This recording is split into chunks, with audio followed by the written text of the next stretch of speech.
Hello tout le monde, j'espère que vous allez bien. Dans cette vidéo, je vais vous donner 10 conseils et astuces pour l'hiver avec bébé. Donc ce sera des petits conseils un petit peu généraux qui pourront vous aider à passer l'hiver, donc pour éviter que bébé soit malade, pour bien le protéger du froid, etc. Donc ce sont des conseils assez simples à mettre en place. Donc bien évidemment, vous en prenez et vous en laissez. Je vous répète que je ne suis pas pédiatre, je ne suis pas médecin. Je vous donne juste mes petits conseils en tant que maman avec mon expérience et puis ma vision de la maternité.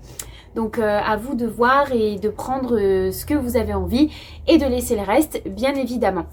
N'hésitez pas à vous abonner pour suivre mes prochaines vidéos, ça me ferait super plaisir de vous voir ici sur ma chaîne pour valoriser le contenu que je vous propose. Ça fait quelques petits mois maintenant que j'arrive à vous proposer une vidéo par semaine et j'arrive à m'y tenir parce que ça me fait super plaisir d'échanger avec vous et de vous partager quelques petits trucs, mes petites expériences, mais voilà, de vous parler en fait tout simplement. Donc je serais super contente si vous me laissiez un petit commentaire, un petit like ou même un petit abonnement pour la suite des aventures avec moi ici. Alors c'est parti, on commence cette vidéo avec le premier conseil qui pour moi a été, je pense, concluant, c'est de commencer la saison avec une cure de probiotiques, donc pour bébé mais aussi pour vous en tant que parent. Ça va vous permettre de renforcer vos défenses immunitaires et donc de vous aider à combattre les petits virus qui pourraient venir vous embêter, que ce soit pour vous ou pour bébé, parce que si vous prenez bien soin de bébé, il n'y a pas de raison que vous ne preniez pas aussi soin de vous, même si on a tendance à s'oublier un petit peu quand on est parent.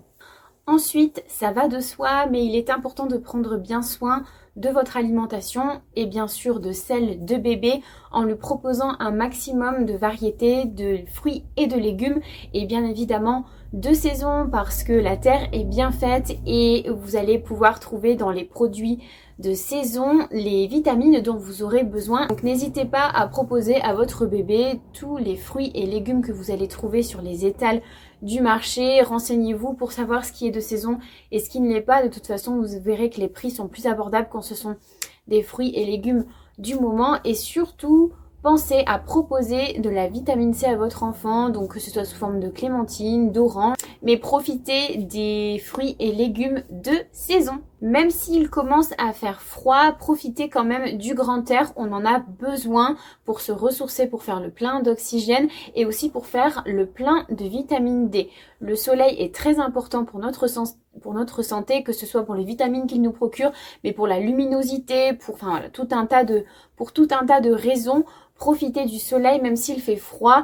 Je vous rappelle qu'il y a de nombreux pays très froids où les enfants font la sieste en extérieur et je vous assure qu'ils ont une santé de fer bien plus qu'ici d'ailleurs. Donc n'ayez pas peur du froid si vous êtes bien couvert, si votre bébé est bien couvert, il n'y a pas de souci à sortir bien évidemment et, sur des temps adaptés bien sûr, mais tout ça ne sera que bénéfique pour vous.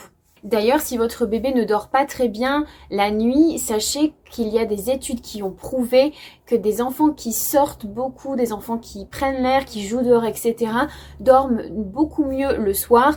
Et finalement, ça va de soi puisque les enfants qui se dépensent mieux auront un sommeil qui sera beaucoup plus récupérateur.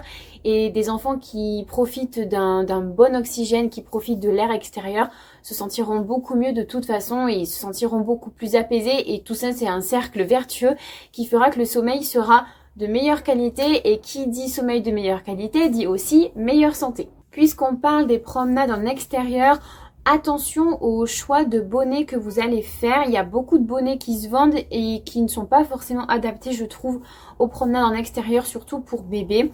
Je vous invite vraiment à choisir des bonnets qui vont bien cacher les oreilles. Vous savez, c'est une sorte de petites chapkas qui viennent descendre bien sur les oreilles pour qu'elles soient bien protégées. Parce que si vous prenez un bonnet classique comme nous, on a tendance à prendre, en général, ça s'arrête au milieu de l'oreille et puis vous avez quand même le vent qui passe et vous n'êtes pas très bien protégé. Donc pensez à bien protéger les oreilles de bébé. Je vous rappelle que la perdition de chaleur se fait par la tête, par les mains et par les pieds. Donc attention à bien protéger ces zones-là. Je vais vous donner 2-3 conseils maintenant pour la salle de bain, pour les soins avec bébé, le bain, etc. Parce que c'est souvent un moment où qu'on redoute, même nous en tant qu'adultes, quand il fait un peu froid à la maison et qu'on sort de la douche en général, on a un petit peu froid, on n'est pas très bien. Et bah pour bébé c'est pareil, surtout quand ils sont tout petits. Donc en hiver je vous conseille sur votre table à langer de mettre un plaid en plus du linge ou en plus de la protection que vous allez mettre sur votre matelas. Vous mettez un plaid par-dessus, au moins quand vous allez allonger bébé, il aura une petite couche supplémentaire pour avoir un peu moins froid. Quand vous allez le déshabiller, au moins il sera sur quelque chose d'un peu plus chaud que sur un drap classique. Et aussi gardez toujours un deuxième plaid à côté de sorte à ce que vous puissiez couvrir votre bébé en cas de besoin. Par exemple s'il fait vraiment frais, que vous changez la couche, vous pouvez lui mettre un petit plaid plié au niveau du ventre, ou même quand vous sortez de la douche, ça c'est quelque chose que je fais beaucoup avec Elena et je le fais depuis qu'elle est toute petite. Quand je la sors du bain et qu'elle est sèche, je l'installe sur sa table à langer, donc sur le plaid. Je lui retire la serviette et à la place, je lui mets un plaid tout doux et tout chaud. Et ça, elle adore. Depuis qu'elle est toute petite, elle se blottit dedans. Et maintenant, elle joue avec et on joue à cacher-trouver. Et au moins, vous êtes sûr que votre bébé n'a pas froid et n'est pas tout nu sur une table allongée dans une pièce où il fait pas forcément très chaud. Un petit chauffage d'appoint aussi, ça peut être très utile en hiver. Vous savez, ce sont les petits chauffages que vous allez brancher, ça chauffe super vite la pièce. Vous allez pouvoir trouver ça à moindre coût chez Leroy Merlin par exemple. Nous, c'est là-bas qu'on l'avait acheté l'hiver dernier. Je crois qu'on l'avait en promotion, en plus ça nous avait coûté une dizaine d'euros. Enfin vraiment, ça coûte vraiment pas très cher et ça va vous chauffer la pièce en un rien de temps. Donc c'est super utile. Surtout si vous faites des bains avec bébé, comme bébé n'est pas recouvert d'eau chaude jusqu'au cou, ça peut être bien d'avoir quand même une pièce plus chaude pour éviter qu'il n'attrape froid et pour qu'il puisse bien profiter de son bain. Et vous pouvez même en profiter, chauffer un petit peu sa chambre avant de lui faire des petits soins. En tout cas, si chez vous c'est constitué de cette façon. Nous à la maison, notre salle de bain est trop petite pour avoir la table à langer. Donc la chambre d'Elena est juste à côté de la salle de bain. Quand elle a fini de prendre sa douche, je dois la passer dans sa chambre. Donc j'ai plutôt intérêt à ce qu'il fasse quand même une bonne température pour éviter un choc thermique. Même si je vais un peu trop loin dans les mots, c'est un peu ça. Il fait vite frais dans la chambre, surtout quand on sort d'une pièce qui est assez chauffée. Donc en général, je mets le chauffage un petit peu avant, je fais chauffer la salle de bain et je laisse un peu ouvert pour que la chaleur puisse circuler et pour éviter qu'elle ait un trop gros choc entre le moment où elle est dans la douche et le moment où on passe dans la chambre.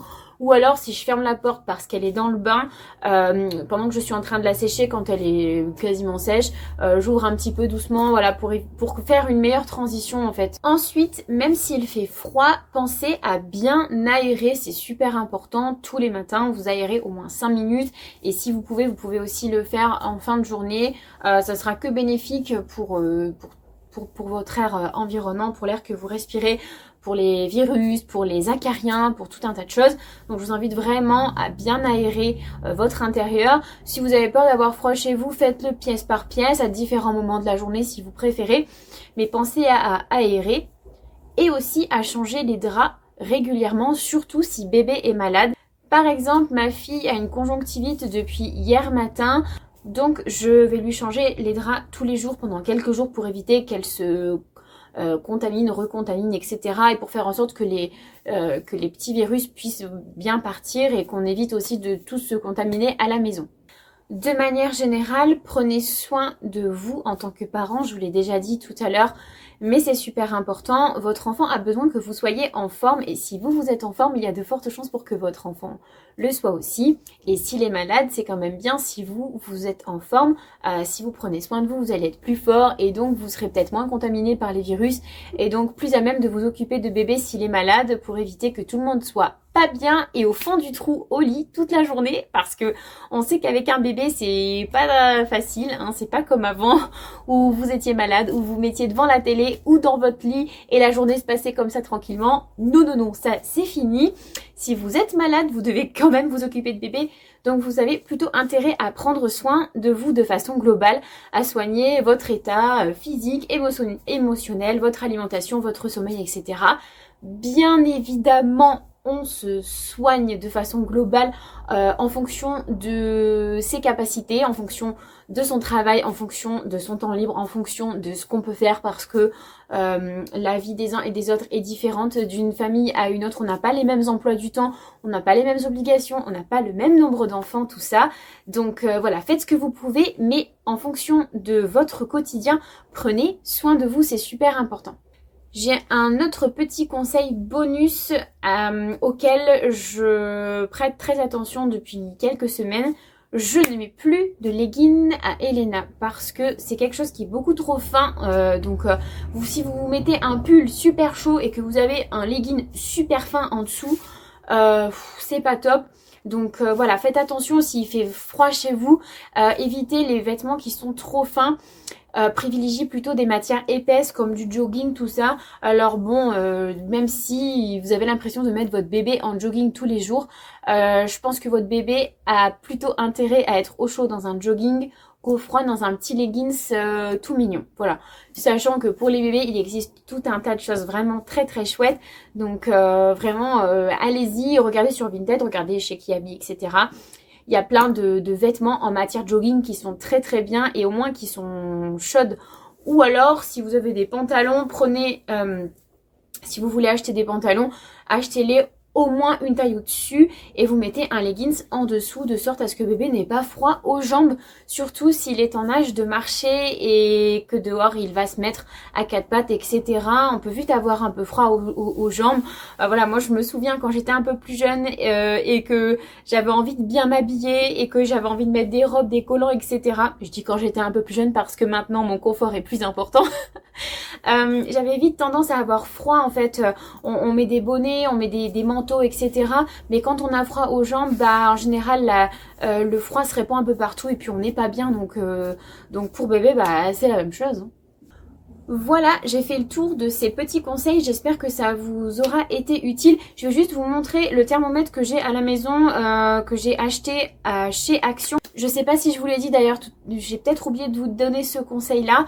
Je vous conseille d'avoir un thermomètre chez vous, surtout dans la chambre de bébé, et aussi d'en avoir un dans votre sac parce que je trouve que ça peut être super utile en fonction de l'endroit où vous allez. Vous pouvez très bien vous retrouver dans un restaurant où il fait plus froid, en extérieur ou sans savoir vraiment quelle température il fait et avoir un peu le doute de savoir comment vous devez habiller bébé, si vous devez le découvrir, le couvrir, le découvrir, le couvrir, le couvrir, le recouvrir, etc. etc.